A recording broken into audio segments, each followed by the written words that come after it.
Po yung helicopter, yung kanina na pumunta dito para yung kababayan natin, bumalik na po. Siguro po, wala na po talagang pag-aasa yan.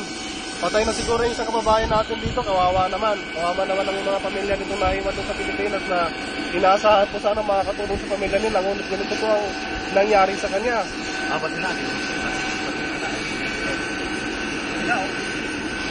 Ayan mga kababayan, wala pong nangyari. Palis na po yung helicopter, yung chopper. Ayan, ilalabas na po yung isang kababayan natin nagkaroon ng heart attack. Ayan, lalabas na po. Dadali na po sa Ahmad Hospital. Yun po yung hospital dito na kung saan yung mga kababayan natin nagkakaroon ng problema sa pangangatawan at yung dinadala. Sana po, buhay itong kapatid natin yung kababayan natin Pilipino na natin dito sa Pilipinas.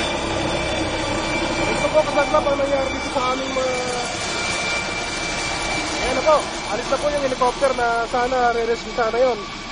Mukhang iniwanan na lang po siguro dahil inakala talaga patay na yung isang kababayan natin. Ayan na po, nalabas na po yung kababayan natin. Nakalulungkot, mukhang... may pag-asa pa. Ayun, mukhang may pag-asa pa tayo. Magkaroon pa ng buhay ulit itong kapatid nating Pilipino. Ayun na po, pinapasok na po doon sa ambulance. Ayan, ayun na po. Ayun, binigyan po ng first aid ng taga-Ahmad Hospital yan dito sa Qatar. Nakikita niyo po, wala po kami nakikita dito na official ng QTE man lamang dito sa amin. Wala pong nagpunta dito na taga-QTE. Ayan. Ganun po walang pakialam ang aming kumpanya rito. Basta lang hinayaan na lang nila yung mga tao dito. Yan, ang agency po namin, Unijobs. Unijobs ang agency po namin sa Pilipinas. Kaya yung mga kababayan natin na naghahangad mag-apply dyan sa Unijobs, siguraduhin nyo na... Unijobs Manila at saka Unijobs Cebu. Yun, Unijobs sa Manila, Cebu, Tacloban. Kung sino mga naghahangad na mag-apply dyan, siguraduhin nyo, hindi sa QTE kayo mapupunta. Kasi yan ang nangyayari dito sa amin. Mahirap dito. Accommodation namin, mahirap. Ako, tahayari, dalawa kayo. Ulan ang naman.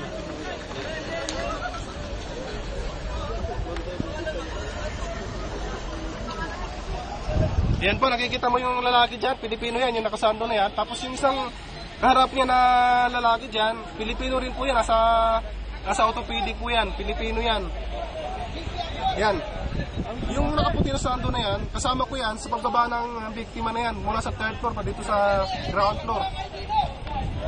Binaba namin kanina lang.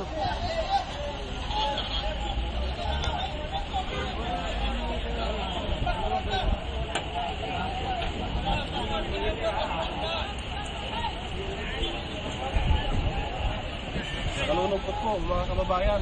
Sinapit na natin sa kababayan dito. 4 na buwan pa lang sila dito. Ay mag-5 buwan mula nung pumunta dito. Yan kagad ang sinapit. Hindi pa nga siguro hindi pa nakakabawi yan sa nagastos niya. Kasi mababa yung sweldo namin dito. Ang baba po ng sweldo namin dito.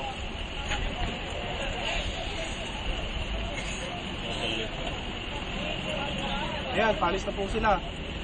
Dalangin namin sana